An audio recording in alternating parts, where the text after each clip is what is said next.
오늘 본문은 어제 죽음과 부활에 대해 말씀했던 바울의 이야기의 연장입니다. 우리는 살아가면서 끝이라는 것을 늘 경험하게 됩니다. 젊을 때는 끝이라는 것, 죽음이라는 것, 이것이 굉장히 멀게만 느껴지지만 시간이 흐를수록 그 끝은 점점점 실감이 납니다. 건강이 예전 같지 않다라는 것을 느낄 때나 가까운 사람의 장례식에 다녀오게 될 때, 혹은 병원에서 예상하지 못했던 진단을 듣게 될 때 우리는 자연스럽게 끝을 상상하게 됩니다. 나는 어떻게 되는가? 죽음 이후에 도대체 무엇이 있는가를 질문하게 되는데, 이 질문 앞에 우리가 어떠한 답을 갖고 있느냐에 따라 오늘을 살아가는 우리의 모습이 완전히 달라질 수밖에 없습니다. 특별히 사도 바울은 이 말씀을 통해 두려움으로 가득한 이 죽음의 문제를 소망과 확신의 문제로 완전하게 뒤집어 놓습니다. 죽음이라는 단어를 꺼내는 것 자체를 꺼리는 우리들에게 바울은 오히려 이 죽음을 정면으로 바라보라 라고 말하며 그 죽음 너머에 무엇이 있는지 이것을 선명하게 보여주는데, 어제에 이어 오늘도 죽음과 부활에 대해 깊이 묵상하는 귀한 시간 되시기를 소망합니다.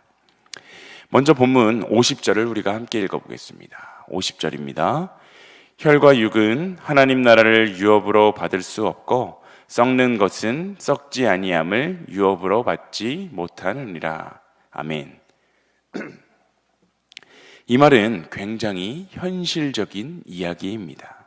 지금 우리 몸, 우리가 너무나 익숙하게 사용하고 있는 이 몸은 영원한 몸이 아니다라고 말하고 있는 것입니다. 아무리 잘 관리를 해도, 아무리 좋은 음식을 먹고 꾸준하게 운동을 한다고 하더라도 이 몸은 결국 늙고 약해지고 병들고 무너질 수밖에 없는데, 이것은 그 누구도 피할 수 없는 사실입니다. 요즘 대부분 정기적으로 건강검진을 받습니다. 그런데 해가 지날수록 건강검진 결과에 한 줄씩 좋지 않은 수치들이 생겨나는 것을 보면서 마음이 무거워지는 경험 다들 한 번씩은 있으실 것입니다. 젊을 때는 전혀 신경 쓰지 않던, 뭔지도 모르던 혈압, 혈당, 콜레스테롤 같은 수치들이 이제 저도 나이가 40대가 되고 나니 영양제를 챙겨 먹고 그 수치들을 신경을 쓰게 됩니다. 시간이 갈수록 계단을 오르내리는 것이 힘들어지고 기억이 예전만큼 돌아오지 않고 밤에 잠을 자는 것이 힘들어지기도 합니다. 이것이 바로 썩을 것, 이 썩을 것의 현실입니다. 우리 몸은 시간 앞에서 조금씩 무너져 갑니다. 그런데 바울은 여기에서 끝내는 것이 아니라 오늘 본문 51절에 이렇게 이야기합니다. 함께 읽어보겠습니다. 보라, 내가 너희에게 비밀을 말하노니 우리가 다 잠잘 것이 아니요 마지막 나팔에 순식간에 홀연히 다 변화되리니. 아멘. 여기서 바울은 너희에게 비밀을 말한다 라고 말하는데, 이 비밀이라는 표현이 참 흥미롭습니다. 이것은 숨겨져 있는 정보이기 때문에 비밀이다 라고 말하는 것이 아니라, 인간의 지혜로 스스로는 절대로 도달할 수 없는 그 진리를 하나님께서 특별히 열어 보여주신다라는 의미인데, 그 비밀의 내용은 바로 우리가 다 변화된다라는 것입니다. 일부가 아니라 전부 다, 조건에 충족한 사람만이 아니라 그리스도 안에 있는 모든 사람, 모든 존재가 다 변화된다라고 말하고 있는 것입니다. 또한 순식간에 홀연히라는 표현이 있습니다. 원문에서 이 단어는 눈 깜짝할 사이, 우리가 인지하기도 전에 변화되는 것을 말하고 있는데, 즉 이것은 우리가 조금씩 노력을 해서 나아지는 변화가 아니라 하나님께서 단번에 완전히 이루시는 그런 변화인 것입니다. 낡은 집을 리모델링하는 것과 완전히 새 집으로 이사가는 것과는 전혀 다른 의미입니다. 리모델링은 기존 구조를 유지하면서 고치고 보완하는 것이지만, 새 집은 완전히 다른 환경이듯이 하나님이 우리에게 주시는 그 몸의 변화는 리모델링 수준이 아닙니다. 썩을 몸이 썩지 않을 몸으로, 죽을 몸이 죽지 않을 몸으로 완전히 새로운 존재로의 변화를 말하는 것입니다. 애벌레가 번데기를 거쳐서 나비가 되는 것처럼 같은 존재이지만 완전히 다른 차원으로 들어가게 되는 것입니다. 그러므로 우리가 반드시 기억해야 하는 것은 지금의 내 상태가 전부가 아니다라는 사실입니다. 혹시 지금 몸이 여기저기 아프고 기억력이 예전 같지 않고 체력도 예전 같지 않다 하더라도 이것이 결코 마지막이 아닙니다. 우리가 부활하는 그날 우리의 이 낡아버린 육신의 몸은 벗어버리고 하나님께서는 우리를 완전히 새로운 존재로 만들어 주실 것입니다. 바로 이 약속을 굳건히 신뢰하며 오늘 나의 연약함에 무너지지 말고 담대하게 하루하루의 삶을 살아내는 우리 모두의 삶이 되시길 소망합니다. 바울은 54절 이후에 놀라운 선언을 하고 있는데 본문 54절과 55절의 말씀을 우리가 함께 읽어보겠습니다. 함께 읽습니다. 이 썩을 것이 썩지 아니함을 입고 이 죽을 것이 죽지 아니함을 입을 때에는 사망을 삼키고 이기리라고 기록된 말씀이 이루어지리라. 사망아 너의 승리가 어디 있느냐? 사망아 내가 쏘는 것이 어디 있느냐? 아멘. 지금 바울이 말하고 있는 이것은 단순한 위로의 말이 아니라 실제적인 승리에 대한 선언입니다. 심지어 그렇게 두렵게 여기던 그 사망을 향해 내 힘이 어디 갔느냐라고 조롱에 가까운 어투로 외치고 있습니다. 우리가 죽음을 두려워하는 이유는 죽음이라는 이것은 우리의 모든 것을 빼앗아가는 것처럼 보이기 때문입니다. 가족과의 관계, 오랫동안 쌓아왔던 것들, 소중한 기억들, 또한 익숙한 일상들, 그 모든 것이 단 한순간에 다 끊어지는 것처럼 느껴지기 때문에 사람들은 죽음에 대해서 미리 생각하지 않으려고 하고 심지어 이 죽음이라는 단어조차 피하려고 하는 것입니다. 하지만 믿음이 없는 사람과 믿음이 있는 사람의 차이는 바로 이 지점에서 분명하게 드러나게 됩니다. 믿지 않는 사람들에게는 이 죽음은 절벽과도 같은데 거기서 모든 것이 다 끝나버리기 때문입니다. 그러나 믿는 사람에게는 죽음은 문과 같이 그저 통과하는 곳입니다. 끝이 아니라 다음 세계로 들어가는 입구가 되기 때문입니다. 바울은 56절과 57절에서 이 승리의 근거를 명확히 설명하는데 사망에 쏘는 것은 죄요 죄의 권능은 율법이라 우리 주 예수 그리스도로 말미암아 우리에게 승리를 주시는 하나님께 감사하노니 라고 말합니다. 여기서 바울은 죽음이 왜 두려운지를 설명하는데 죽음이 무서운 이유는 단순히 존재가 사라지게 되는 것 여기에 있는 것이 아니라 바로 죄 때문이다 라고 말하고 있습니다. 죄는 하나님과의 관계를 끊어놓게 되는데 그렇게 하나님과의 관계가 끊어진 채로 영원을 맞이해야 한다는 두려움, 바로 이것이 진짜 죽음의 공포입니다. 그런데 예수 그리스도께서 십자가에서 우리의 죄를 대신 담당해 주셨고 부활하심으로 이 사망의 권세를 깨뜨리셨는데 이 사실을 믿는 자는 죽음 후에 영생을 누릴 수 있게 됩니다.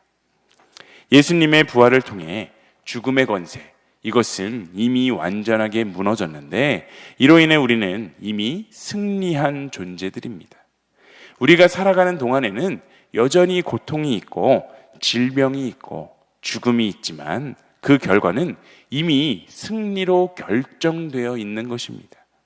세상 사람들처럼 또 믿음 없는 자처럼 죽음을 두려움으로 보는 것이 아니라 죽음을 하나님께로 가는 길로 바라볼 수 있는 믿음을 소유하는 우리 모두의 삶이 되시길 소망합니다. 본문 58절에서 바울은 이렇게 결론을 내고 있습니다. 58절 말씀 함께 읽어보겠습니다. 그러므로 내 사랑하는 형제들아 견고하며 흔들리지 말고 항상 주의 일에 더욱 힘쓰는 자들이 되라. 이는 너희 수고가 주 안에서 헛되지 않은 줄 알미라. 아멘. 이 말씀의 핵심은 그러므로라는 연결어에 있습니다.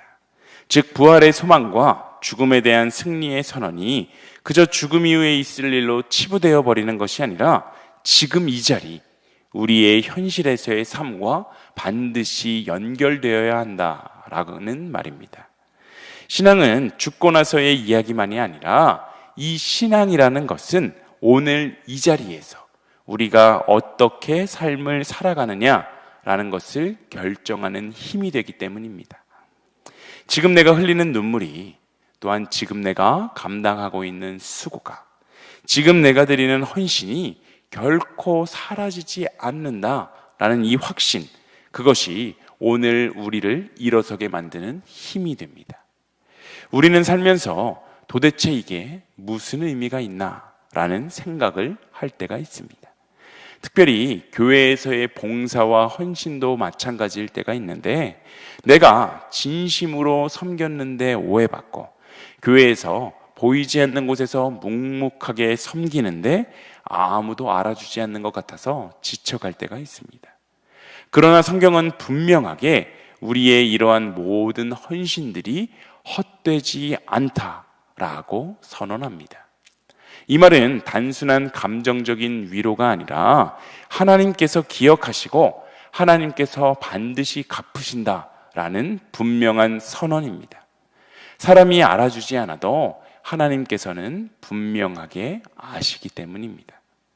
한 사람을 위해 흘린 눈물의 기도, 보이지 않는 곳에서 감당한 여러 사역의 준비, 이 모든 것이 누군가는 알아주지 않는다고 하더라도 하나님께서 반드시 기억하고 하나님께서 알아주십니다.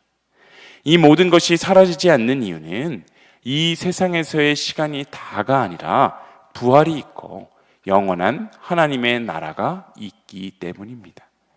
부활의 빛 아래에서 보면 지금 우리가 하는 모든 것들은 영원으로 이어지는 씨앗이 되는 것이고, 그 씨앗은 반드시 열매 맺게 된다라는 이 사실을 기억하시기를 소망합니다. 세상이 흔들리고 또 상황이 흔들리고 우리의 감정은 얼마든지 흔들리게 되더라도 우리가 믿고 따르는 이 하나님은 결코 흔들리지 않으십니다. 죽음 이후에 하나님 나라에서의 영생을 소망하며 우리의 현실 속에서 주님을 믿고 따르는 것을 포기하지 않는 우리 모두의 삶이 다 되시길 소망합니다. 오늘 말씀을 정리합니다. 오늘 말씀은 우리에게 아주 분명한 세 가지를 선언하고 있습니다.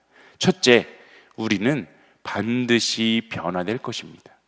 지금의 연약한 몸이 아니라 마지막에는 하나님께서 우리를 완전하게 새롭게 하실 것입니다. 둘째, 죽음은 끝이 아니라 승리의 선언입니다.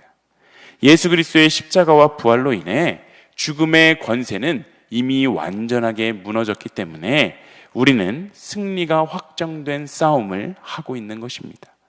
셋째, 그러므로 지금 우리의 삶, 우리의 현실에서의 삶은 결코 헛되지 않습니다. 하나님은 우리의 모든 수고를 기억하시고 반드시 갚으시는 분이십니다. 오늘 말씀이 말하는 이 세 가지를 꽉 붙잡는 그러한 인생이 되시기를 소망합니다. 우리는 반드시 변화될 것이고 죽음이 끝이 아니라 승리이고, 그러므로 지금 우리의 삶은 결코 헛되지 않다라는 사실을 붙잡으면서 살아갈 때에 우리는 두려움에 끌려가지 않고 상황에 무너지지 않으며 사람들의 한마디 평가에 일희일비하지 않고 흔들리지 않으며 살아갈 수 있는 것입니다. 하나님이 주실 영광을 기억하며 죽음을 두려움으로 바라보지 말고 문으로 승리로 바라볼 수 있는 우리들의 믿음이 되시기를 소망합니다. 나아가 오늘의 삶, 오늘의 우리의 삶을 가볍게 여기지 말고 오늘 우리가 살아가며 드리는 헌신 하나하나가 주님 앞에 의미 있게 남게 된다는 사실을 기억하고 오늘도 그리고 남은 모든 날들도 끝까지 믿음으로 살아가시는 일신교회 모든 성도님들이 다 되시길 간절히 소망합니다.